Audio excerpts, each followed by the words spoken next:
Howdy, folks. How's it going? Yeah? Awesome? Sweet. Excellent. We got a couple of people coming in, but I think we got quorum. We're going to call this ready to go. So first, foremost, just to make sure you're all in the right place, getting great performance out of Cordova apps. We're here to talk about really not just Cordova apps today, but a lot of this is going to apply to web applications as well. So if you're not already a Cordova or a PhoneGap developer, sweet, you're still in the right place because a lot of these lessons will still apply. Please do not forget to submit evaluations. I take your feedback extremely seriously. I speak a lot and want my presentation to be better.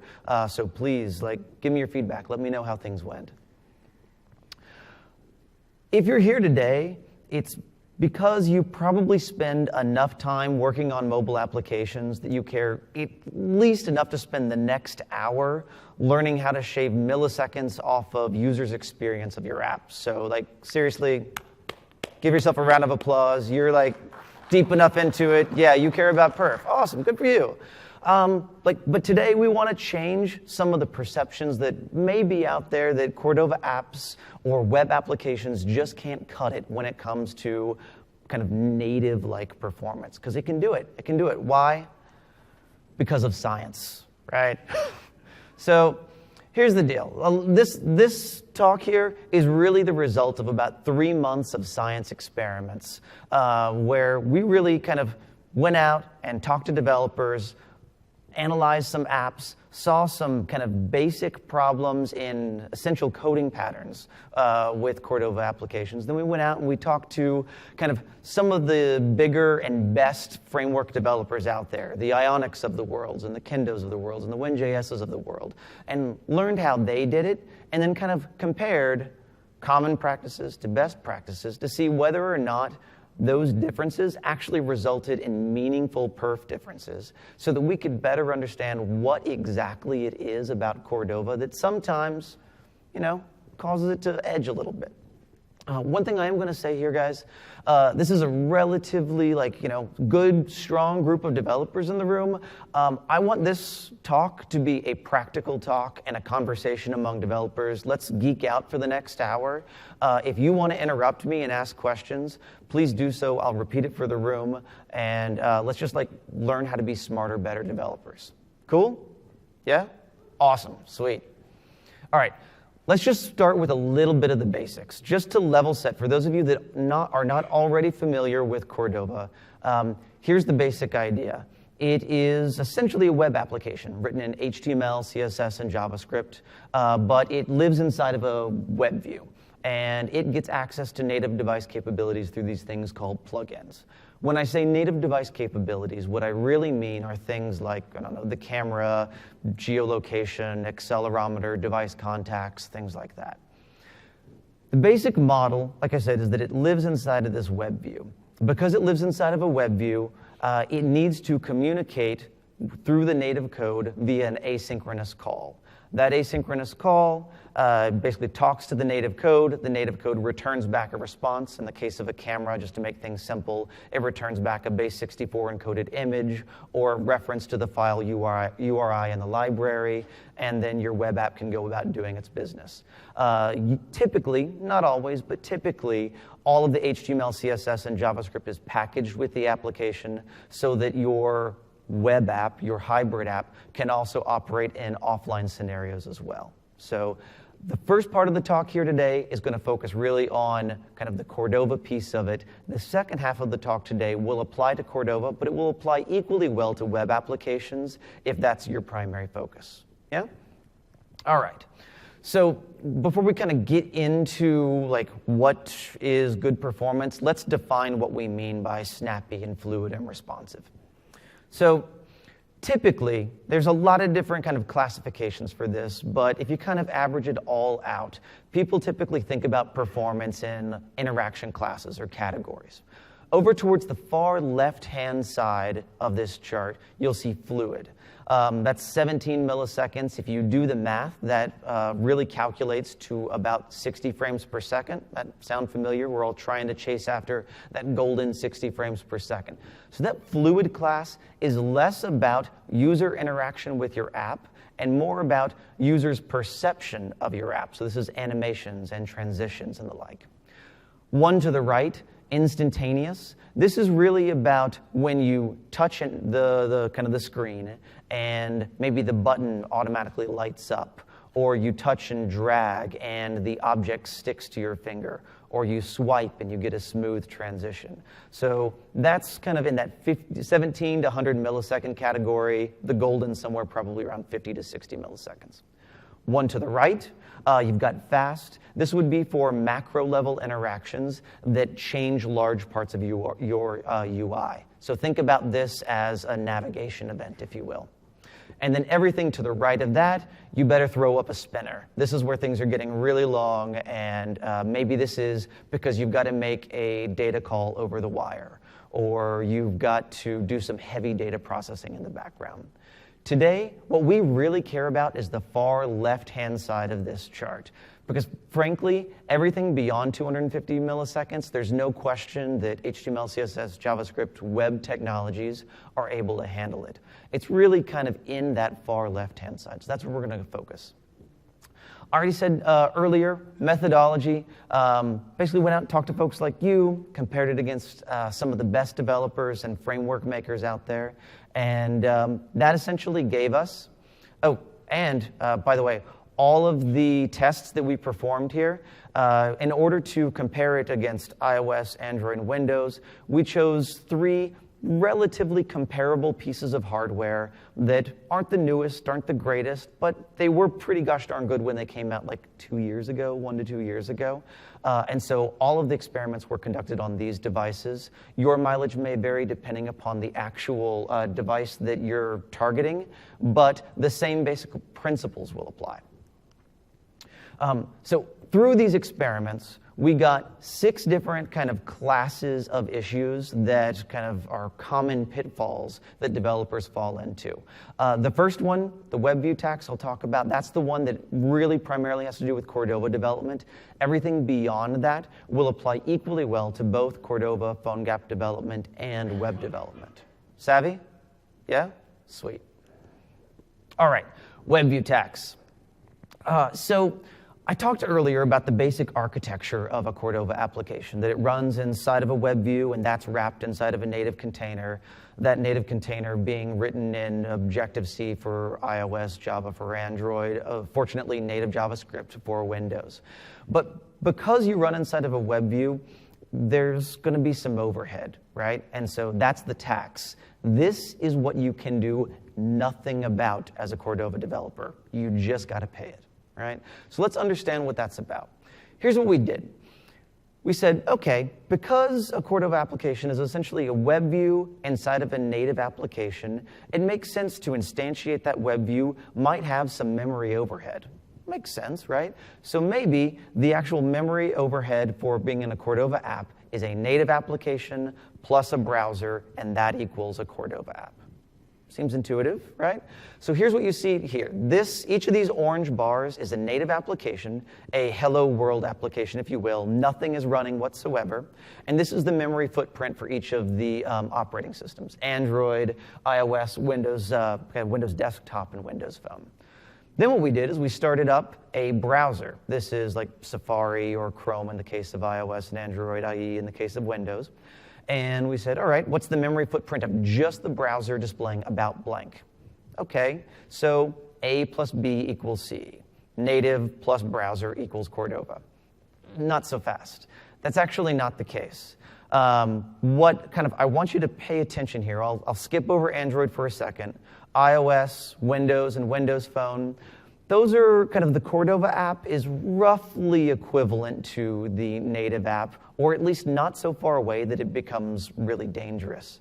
The far left-hand side, that giant World Trade Center tower that is the Android memory footprint, I want you to remember that for a second. And actually, remember that for the next hour, or the rest of your lives even. All right, so here's the thing. I started talking about memory, but you guys may be saying memory ain't got nothing to do with performance. It's invisible to the user. You're absolutely right, but it does have an impact on the user. And one place to see that is in startup time. So here's what we did. We took each of the devices, and we took a high-speed camera filming at 240 frames per second. And then we divided that film up into individual stills, each of those stills being roughly equivalent to 4 milliseconds. Then we went from the exact start time of the touch, and it may be a little bit hard to see on the screen, but when I'm touching that Hello World app, the icon's got a little bit of a glow around it on the left-hand side. And on the right-hand side, you can start to see the kind of zoom effect that's going in. That means that the app is initializing and starting up. Counted the number of frames in between start and launch. 133 frames times 4 milliseconds per frame equals 532 milliseconds in this particular example. So let's take a look at what the actual results were. So on the iOS, and notice the asterisk next to iOS cold for just a second. That big tower I want to caveat in a moment.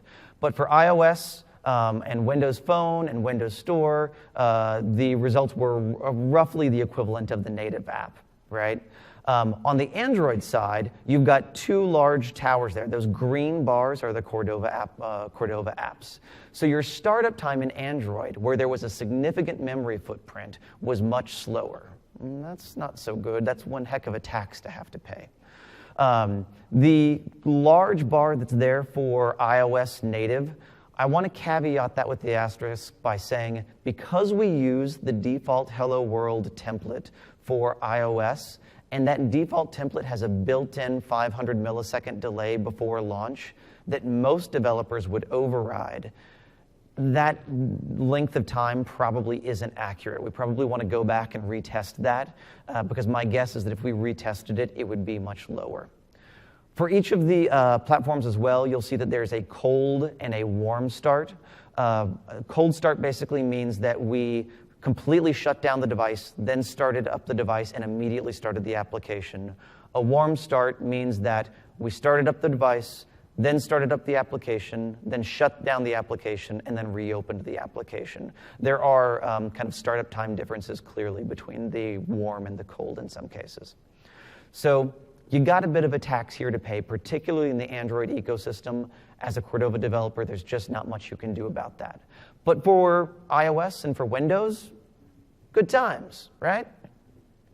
All right. So startup time is not the only place where you pay a tax, though, in the Cordova ecosystem. There's also that bridge that you have to make between your web code and your native code, right? We had to make that plugin call over to the native code to go get the camera data or the geolocation or the accelerometer data or whatever it was. So here's what we did. We built a dummy plugin, and that plugin's only purpose in this great big world was just to receive data and send it back. It didn't do anything complicated, just received it and sent it back. And we measured the amount of time that it takes to kind of travel over and back from that bridge. And here's what we found. We found a pretty linear progression in the amount of time that it took as the amount of data increased. But here's the kind of important point that I want to make here. To transfer a 10 to 15 megabyte image across that bridge, it's in that 200 to 300 millisecond range. In other words, it is in what you would call like the fast range in our previous interaction classes. To transfer anything like geolocation data, accelerometer data, that kind of stuff, you're back in the 4 to 8 millisecond territory, right? So it's below instantaneous. It's like super, super fast.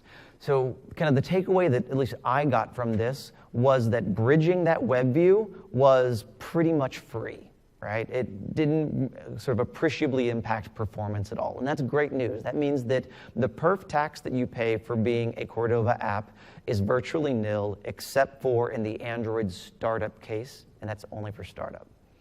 Okay. So let's move on to the larger class of performance issues that we found both with Cordova apps and with web apps. And these are a lot of the same issues because, well, frankly, your Cordova app really is a web application just running inside of a web view inside of a native container. And the first place we're going to go to is the DOM. We all know and love the DOM just as much as we love our Seahawks. They are, it's the objects that live inside of our application and make UI, right? So here's what we're going to do. I'm going to show you guys a demo. This is one instance of the experiments that we ran. I want to be clear. All of the experiments that we ran them thousands of times. I'll pause that real quick. We ran those thousands of times in order to get a kind of nice, statistically relevant sample size. What I'm going to show you is one of those instances, and I'm going to show it specifically on an Android device that is tethered to my PC, and then I've got an application called MobaZen, which essentially does screencasting back to the desktop. So everything you see is actually going to be performed, in this case, I believe, on a Nexus 9. And here we go. All right, so this first one is comparing a simple DOM versus a complex DOM. What I'm doing is I'm opening up the tools for Apache Cordova here, and we're going to have a couple of different examples. And one of these guys, we're going to be launching and kind of modifying a relatively simple DOM that has, about 100 elements, and they're not too deeply nested. Next one, we'll be using, the next three actually, we'll have a complex DOM with many more elements, and we'll be injecting them and modifying them using three different techniques. One of them using inner HTML, just shoving it in as a string. The other one using kind of append child and document create, or create element. And then the final one using document fragments, where we make the modifications outside of the DOM and then inject it wholesale into the DOM as one action.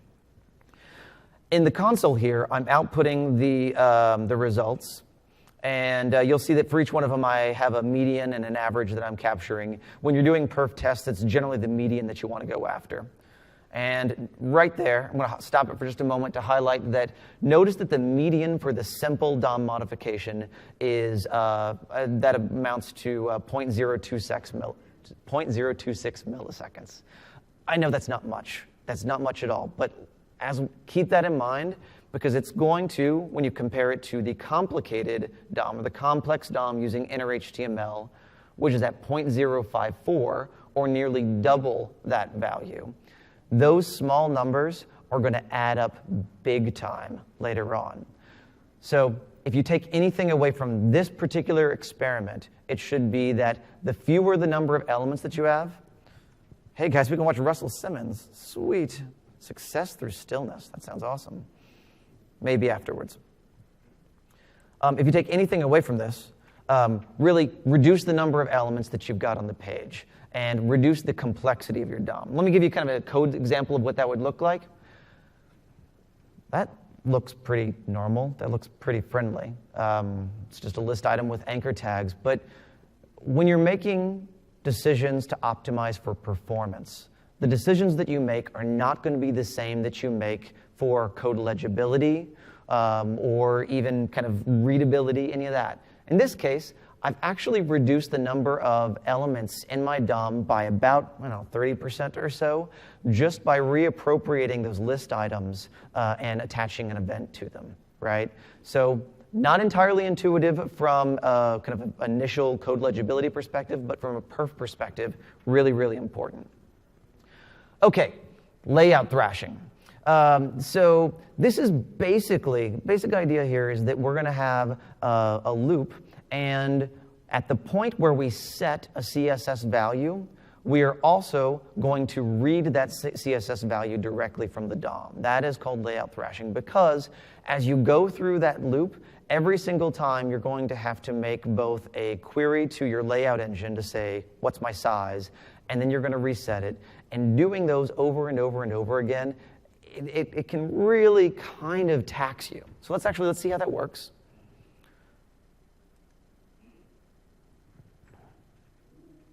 Same principles apply again. I'm going to launch this guy using a Nexus 9. And notice here, there we go on the left-hand side. I'm setting it, and then I'm reading it on the right-hand side inside of a for loop. Then I've got another experiment where this time what I do is I'm going to read it in one for loop, and then I'm going to set it in another for loop. by essentially storing those values into an array. So here's what we're going to do. And this first one, I believe the first one here, we've got, this is the one where we're going to do thrashing. And look at the amount of time that took. That took nearly 4 seconds, 3,814 milliseconds. Then I just reset it. And then I did the fast method, only taking 56 milliseconds. Let's pause this guy so you can see it. So that slow is where I'm doing a for loop where I'm setting it and reading it on either side. The fast one is where I do first a loop to read it, and then a second loop to set it. That cut my time by, is that 20%? I don't know, I'm not good at math. Yeah, 20%, something like that? No, even less, like that's 5%, right? So huge, huge improvement just by refactoring your code a little bit there. All right, back over to this guy. So if you take any lesson away from this piece of it, batch your layout operations together. Bad, don't do this. Good, yay, good work, right? Batch them together. All right, so we talked a little bit earlier about the number of elements in your DOM and the complexity of your DOM really kind of impacting the performance of your app. And one of the places where that manifests kind of most obviously is when you've got a long list of thousands of items and you try to scroll through them quickly. Now, there's a, most of you, I'm sure, are familiar with a thing called virtualization. The basic concept of virtualization is this, that you've got a screen, and rather than load in all, I'm going to call it 1,000 elements, right? Instead, you just load in those elements that are visible on the current screen, plus maybe 2 or 3 screens on either side of it. And all the other elements typically get replaced with a single dummy element, and therefore it doesn't have all the children elements in it, or some other trick in order to maintain the scroll position. A good example of that, many of you I'm sure are familiar with Facebook, and when you first kind of bring up the mobile application, you might see a gray box there before the content actually loads in, and then kind of as you scroll down, you might see other gray boxes appear when you scroll quickly until they load in. That little magic trick is called virtualization. So here's what we're going to do. We're going to look at a virtualized list compared to a non-virtualized list, where we're essentially seeing what happens when you've got thousands upon thousands of elements in the DOM and in a non-virtualized list. And then in the second one, in a virtualized list, where that DOM has been programmatically simplified through virtualization in order to provide a better user experience. In this particular case, I'm going to be using WinJS. All right. Got the first one loading in here. And if I'm not mistaken, this is the non-virtualized list. So remember, I've got my Nexus 9 here. I'm scrolling, scrolling, scrolling. Well, damn, that whole thing just turned white, right? The reason it turns white is because the rendering engine just can't keep up with it. As you're scrolling, the paint cannot happen fast enough because the web view, the browser, it's got too much to do. It's got too many elements to try to calculate. Okay, so that was the non-virtualized list. Let's see what the user experience is like inside of the virtualized list. So in the virtualized list, here we are once again, I'm using WinJS. You're still going to get a little bit of that, I'll call it tearing, right? But this time, instead of getting kind of an empty blank white screen that looks like the application's just become unresponsive, instead, what we're going to see is we're going to see some gray boxes that show up. Let's fast forward a little bit. Oh, there we are. Now it's up. Come on, virtualized list. We're going to see some gray boxes that show up. And those gray boxes, in terms of providing feedback to help users know, yeah, you can see them kind of, the gray boxes come up at the bottom there. There we go. So now I'm scrolling super, super fast. I believe this list, if I'm not mistaken, might have had, it was either 1,000 or 10,000 elements in it. And so you still end up with some of the kind of a few elements that are not visible, but because your application is providing feedback, is letting the user know, like, hey, there's content that's loading in here, the perception is far, far greater and far better. All right, let's shut that one down before we have to watch Russell Simmons again.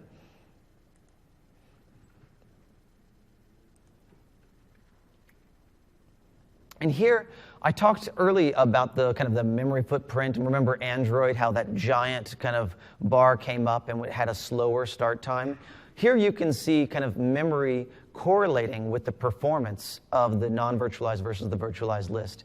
In this case, the virtualized list has about, what is that, about a third or so of the memory footprint of the non-virtualized list. And that's due in large part to kind of the reduced number of elements that are in the DOM.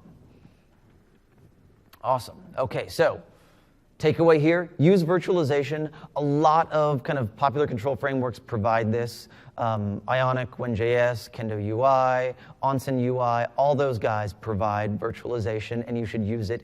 It's really hard stuff to write. You really need a team working on it. This is not a roll it yourself kind of thing. Or at least I wouldn't want to roll it myself. Okay, images. This is another excellent example of when you've got maybe a different decision that you would make for performance than you would make for kind of convenience. And here's the thing. So in the last, 5 years or so, CSS has made a lot of strides that make it way, way easier to do the stuff that we used to do in Photoshop directly in the CSS. And gradients are a great example of that. If you want a gradient, you don't always have to go and create it in Photoshop and then create like a 1-pixel tile to put out there. You can just create a gradient in CSS. Well, let's see what the perf difference is between these two guys. So for this one, what I'm going to do is I'm going to take an image, actually not an image, a div.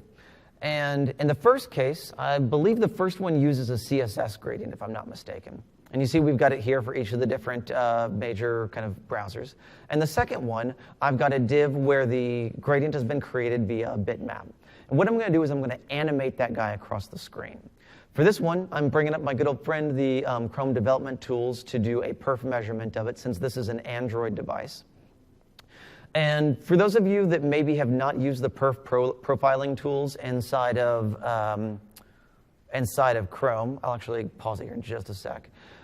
Those bars there, those bars are telling you what your frames per second are. Let's pause it so we can actually see it. Those bars are telling you what the frames per second are. You do not want those bars to be tall. The taller the bars are, the lower your frames per second, and that's going to provide a more stuttery type of experience. You want low bars, ones that are low to the ground. In the kind of, you see that the left-hand side, we've got frames per second that are well below 30 frames per second. I'm guessing at its worst, that was probably 15 frames per second, maybe even less than that. On the right-hand side, when we're animating the image, we're getting frames per second that are closer to 45 to 60 frames per second. That's all goodness right there. That's magic. Let me give you kind of why I think that is. And I haven't kind of peeked under the hood in Chrome or IE to confirm this, but what I think is going on here is that in the case of CSS, as it's animating that gradient, it has to recreate the bitmap on each frame. In the case of the image, that bitmap has already been created once, and it just needs to move it from position A to position B. So recalculating that bitmap on each frame is super painful and causes a significant degradation in performance. So when you are optimizing for performance, you may want to end up using an image for your gradients rather than CSS. And this comes not just for gradients themselves, but also for drop shadows or anywhere else that a gradient might be used. Nope, we got to exit out of this guy. All right, back over to it. So, yeah, totally.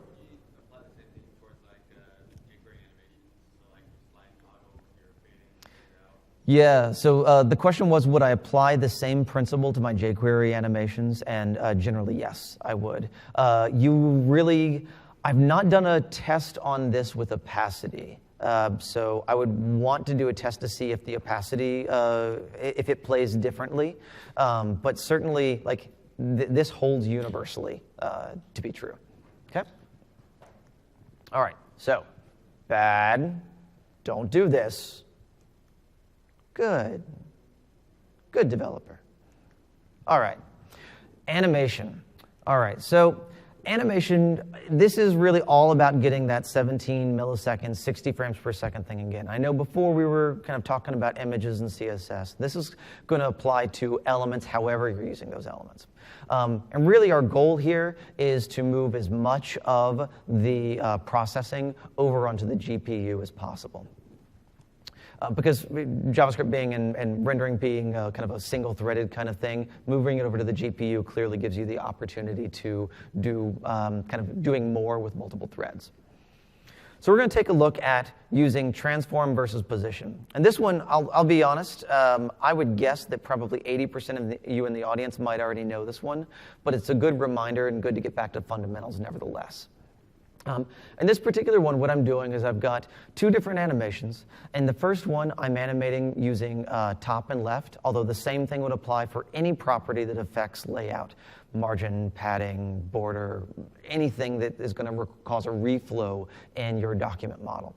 And the second one, I'm going to animate using CSS. So let's see here. First one, actually the first one I did using CSS. That was using translate X and Y using 3D transforms.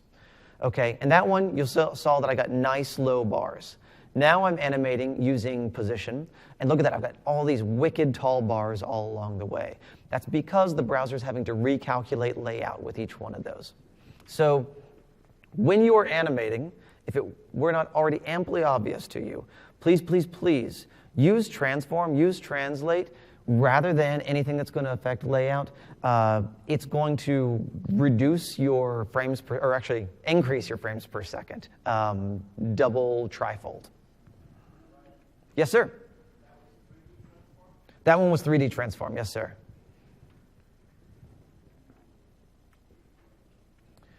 All right. So, bad. Don't do this. Good. Translate.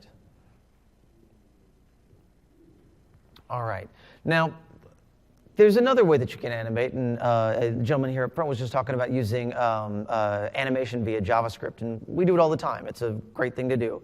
There are some real practical use cases, besides just kind of the convenience of saying fade in, fade out, that you might want to use JavaScript animation. For example, when you need to redirect an animation midstream, and you don't necessarily want to have just a pre-calculated animation that fires all the time. So it is not necessarily the case that you will always only want to use CSS animation. There's some real use cases for JavaScript. But what are the best ways to do that when we need to do it using JavaScript? So in this particular one, we've got a couple of different types of animation that we're going to do. In this particular one, we're using, let's see, we're at first a set timeout, and then by an interval. Right? So we're just kind of iterating every 60 frames per second, either using a set timeout and resetting it, or via an interval. Then we've got another one that's going to use the request animation frame from your CSS timer. And then we've got another one, again, that's just going to use a pure CSS animation.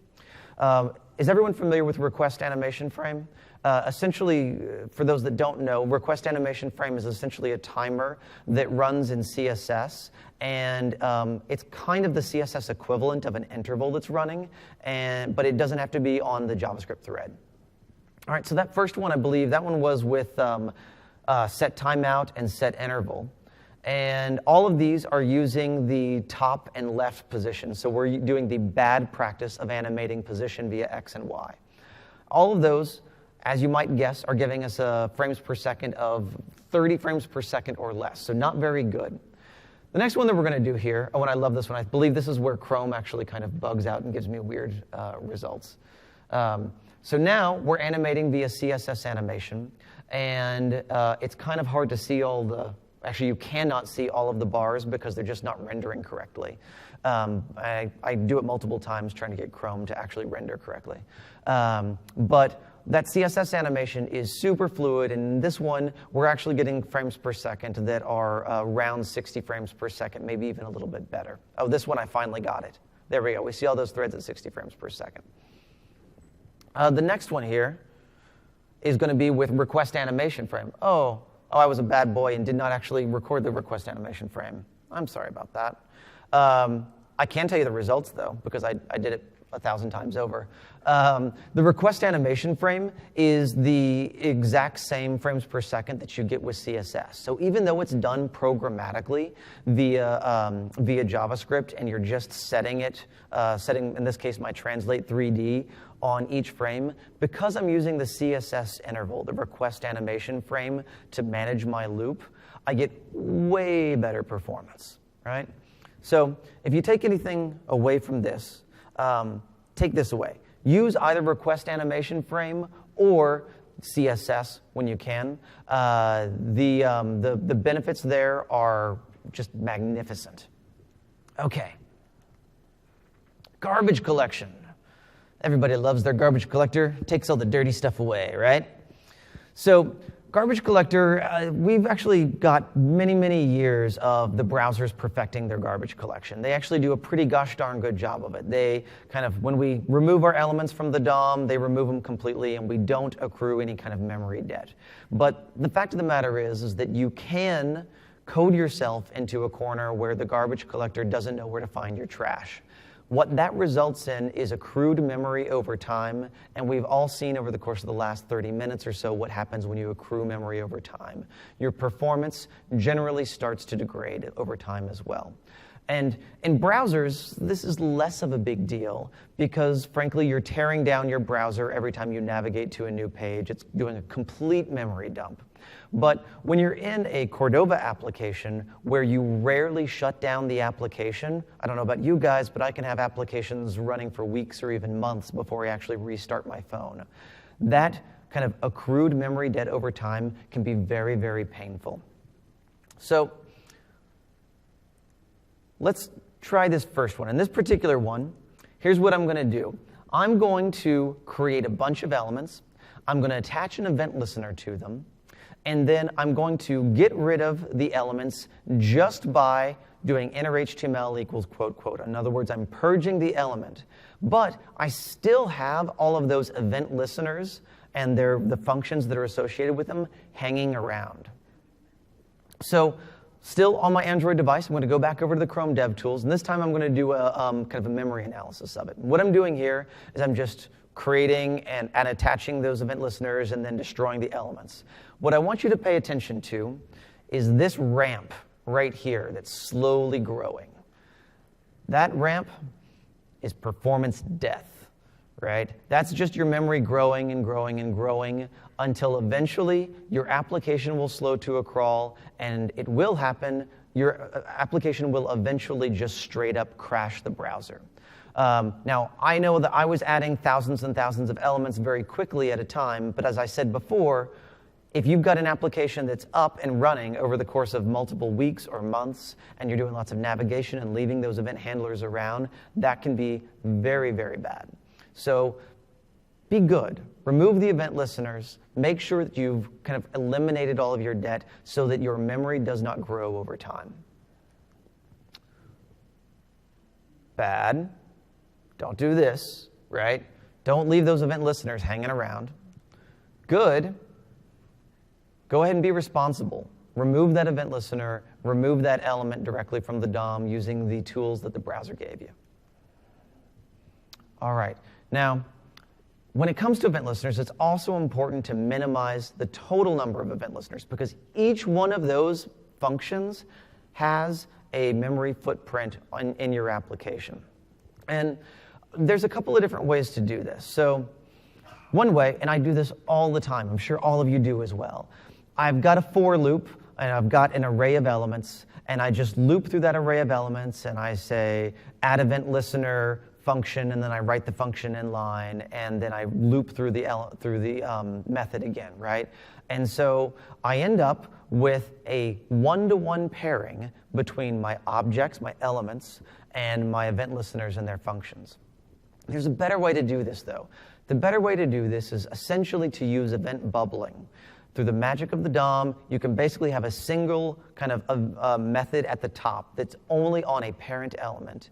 And then you essentially have a switch case or an if statement that's in that method that identifies the click target and then executes that. That way you only have one function that handles events for everything. And I know that from a maintainability perspective, that looks a little scary, that sounds a little scary. But so long as we're in a perf talk, talking about ways to optimize for performance, this is a decision you may want to make in order to optimize for better performance over code maintainability or legibility. Right? So let's see what that actually looks like. Oh, here I actually explain it a little bit better here. You'll see here that I've got these objects or elements, 1, 2, 3, and 4.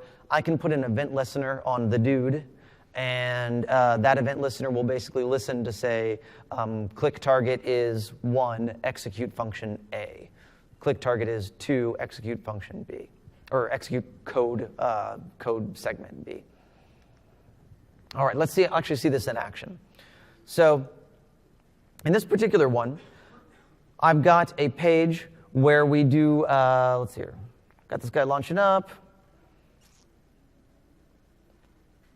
where we're going to create a bunch of objects, or of elements, and for each one of those elements, we're going to first attach a, actually the first one we're going to do is going to use the bubbling. So we're going to use the good way first. Let this guy get started up. Here I'm kind of passing you through the code here. So in this one, I'm going to hit one event listener. That's the top one. I know it's a little bit difficult to read, but trust me, what we're doing there is this is the event bubbling one. Click on that guy. Awesome. In this particular case, we're going to take a heap snapshot to see what the total memory footprint of the application is. And this will give us an idea of kind of based upon a kind of a correlation with memory, what our performance over time might be. All right. The next one, we're going to use one event listener and one function per element. So this is the method where we had a for loop, and we just looped through our array of elements and assigned a new function to it as we went through the loop each time. Okay, that gave us our snapshot 2.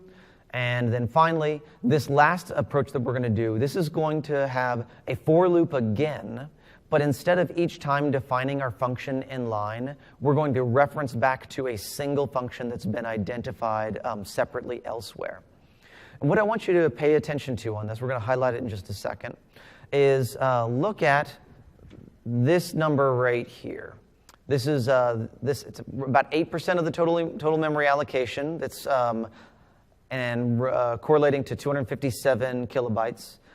This one is double. This is the one event listener and one function per object.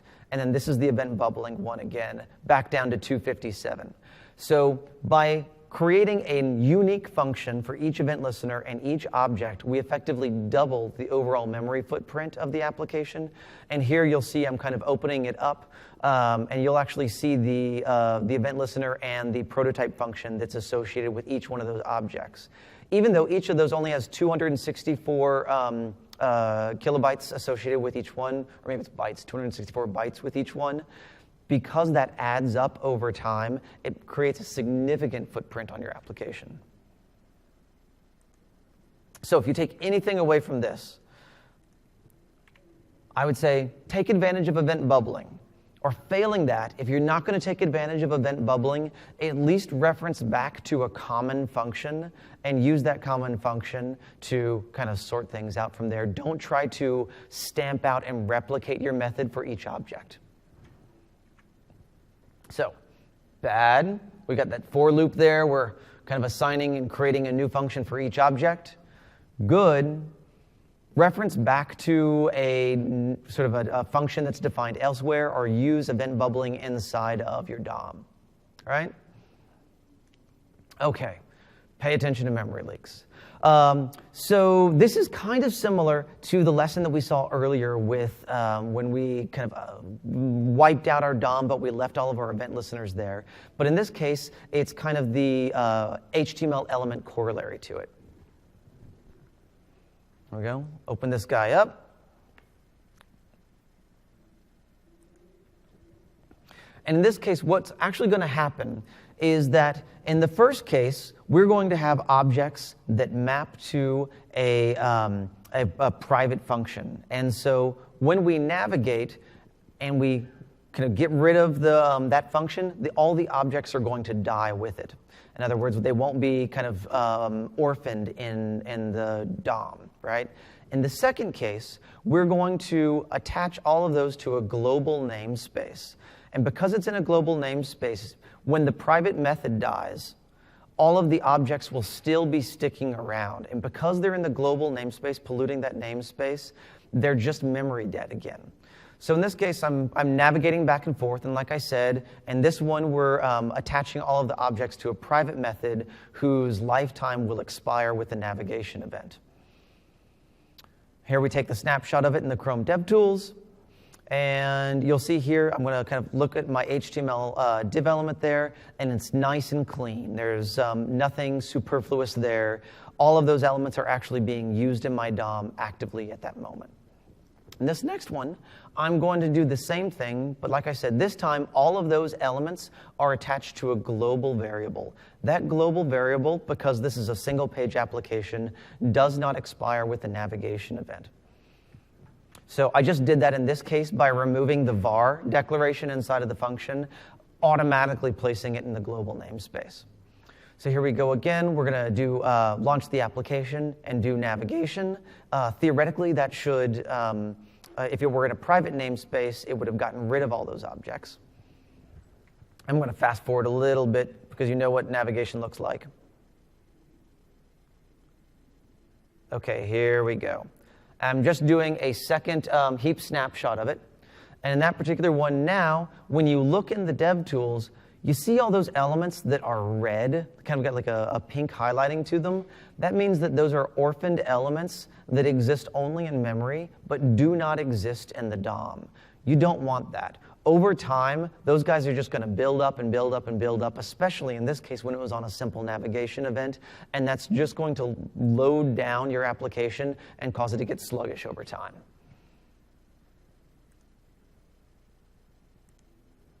All right, we're closing in on the end here. So to destroy all those unused objects, keep them out of the global namespace. When you know that you're not going to use them anymore, responsibly remove them from the page. Bad. In this case, see var L is in the global namespace, and then I'm creating it and then potentially destroying it in a private method. Good, I'm both creating it and eventually I could destroy it inside of the private method, and so it's not going to linger around in that global namespace. Cool? Yeah? Awesome. All right. Last little bit of it here. So this is an interesting experiment because I've talked to several people in the last week about this experiment. So some of you may be familiar with this thing called fast clicking. So in a lot of versions of operating systems, particularly in Cordova apps, this is really relevant to Cordova apps. A native application, when you touch, it immediately fires the click event, usually within, I don't know, less than 50 milliseconds, let's call it. But for what were some actually relatively good reasons, in browsers, they delay that click event by 300 milliseconds. Ostensibly, the primary reason is that you guys have all done this before. You kind of double tap in your web browser because you want to zoom into the HTML text. That's a good usability feature, right? But the fact of the matter is that in a native application or a Cordova application, you want it to feel more like a native application. So you don't want that 300 millisecond delay when you click. You want it to automatically register as a click event.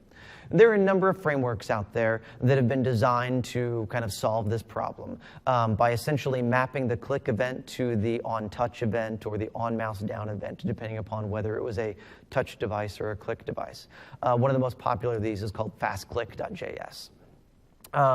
And so we did a bunch of experiments trying to reproduce this 300 millisecond delay. I'll be honest, in our experiments, we were not able to replicate it. I feel like we must have done something wrong, but there it is. We were not able to get that 300 millisecond delay, and here you'll actually see it.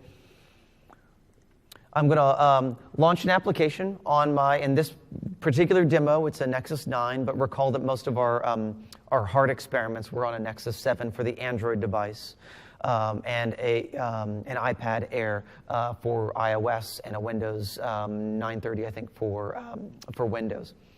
And what you're going to see is you're going to see when I touch this, remember I'm touching this with my finger on the actual device, I see the touch start, the mouse down event, and the click event, and the delay that you see between there. And you'll see that I'm getting, on click event, I'm getting anywhere between 50 and 100 milliseconds. Mouse down, 74, touch start, 0. And don't get me wrong, 80 to 170 milliseconds is not nothing. There's still a delay there, but it is not the 300 millisecond that I've at least been led to believe. And so we're going to do a little bit more research into this to better understand it. As I said before, this is part of an experiment and a series of experiments that we've been running over the last 3 months, and we intend to continue it. I do have a question over here.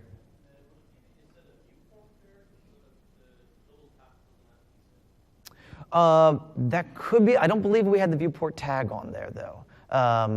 We tried to strip it down to the bare minimum.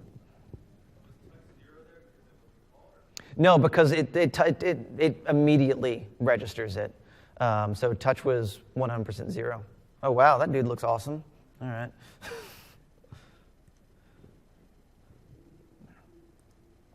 Okay, cool. So we're kind of here at the end of it.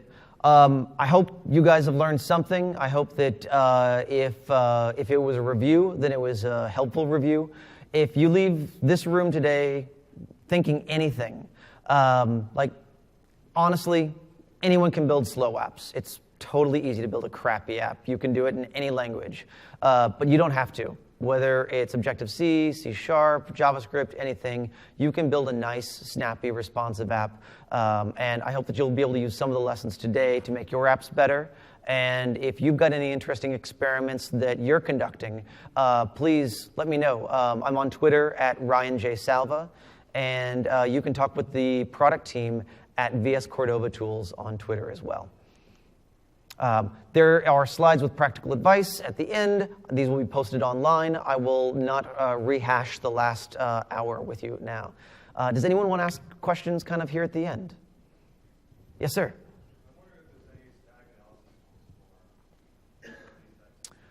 Yeah, so the question is, are there any static analysis tools for these types of defects?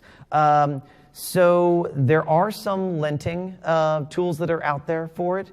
I do not have any to recommend, but certainly one of our future research projects is to figure out what's out there and plug holes and what is not, so that we can start to provide some of those static analysis tools to provide better guidance to developers at the time of coding. Right here.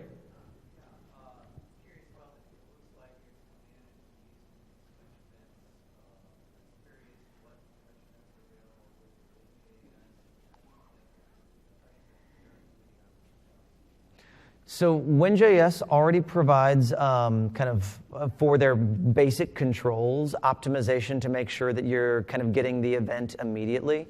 Other than that, all of the events are not specific to WinJS, at least to the best of my knowledge, but are rather just baked into the platform. And so I would continue. I believe that WinJS does the same trick that FastClick does to associate click with touch and mouse down so that you don't have a delay. Once again, in our tests, and granted these were all tests on 8.1 devices, not 10 devices, but the WinJS framework is the same, whether you're in 8.1 or 10. We were not able to find a significant delay using any of the default controls. Back over here.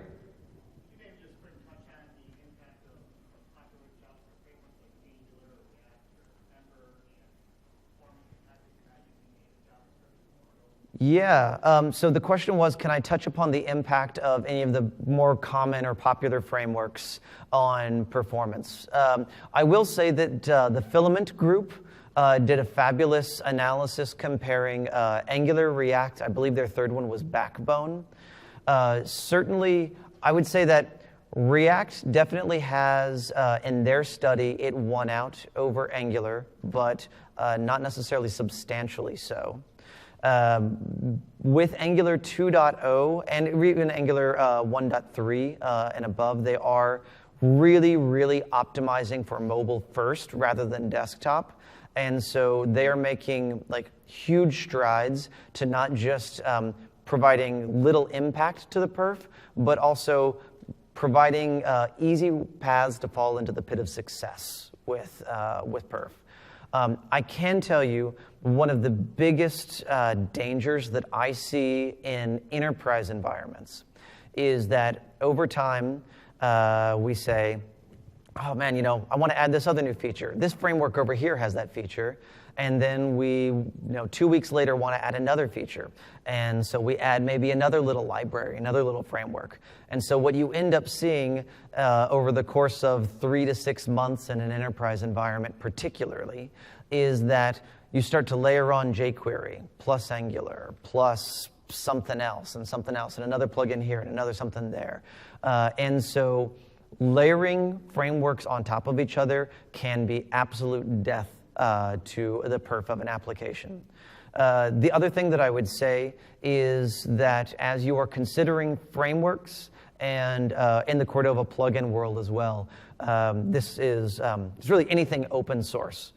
Please make sure that you are really responsibly evaluating the quality of the framework or the plugin that you're using.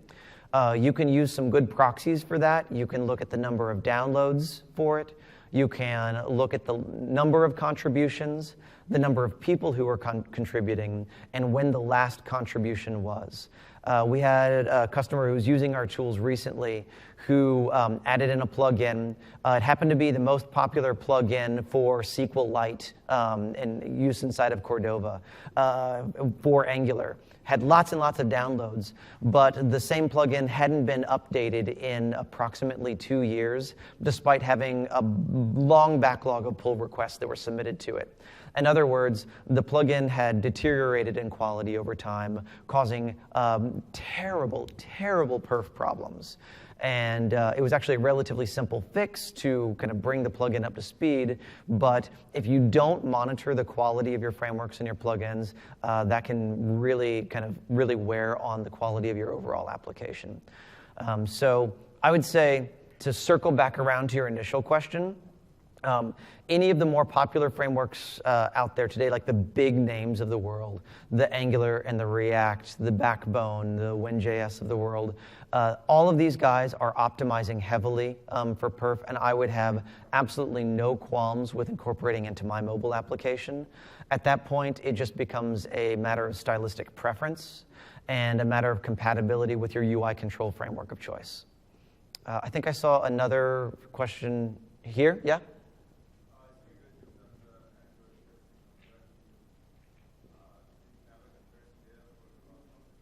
So the question was, he assumed, correctly so, that the perf analysis that we had done was on the default Android web view, and if we had done a similar test with Crosswalk. The answer to the question is no, we've not done similar tests with Crosswalk yet, and I very, very much want to. It is absolutely on our backlog. Here are the things that I can tell you about it. Crosswalk has about a 17 megabyte impact on your package size, so it will increase the initial install time. From what I understand, it does not have a significant impact on the runtime memory, and for reasons that I don't entirely understand yet, but I believe that what's happening there is that because the native Android application doesn't have to spin up Chrome, and instead the on-device Chrome, and it's just able to start up the Crosswalk Chrome, that the runtime memory impact is about the same. I have a suspicion, this is not yet grounded in science, I have a suspicion that performance in Crosswalk will be better than the older default Android web views, since you'll theoretically be using the latest version of Chrome, and it will benefit from all of the perf optimizations that you get in newer versions of Chrome. So that's my suspicion. Please stay tuned. We will be conducting experiments on this to get to the bottom of it and better understand it, so that we can all kind of make better choices there. There was another one that came from this general vicinity, I think. Maybe? No? Awesome. Cool. Well, then, thank you guys so very much for the time. Truly appreciate it. Don't forget to fill out the evaluations, and enjoy the rest of your time in San Francisco. I hope that you have an awesome time.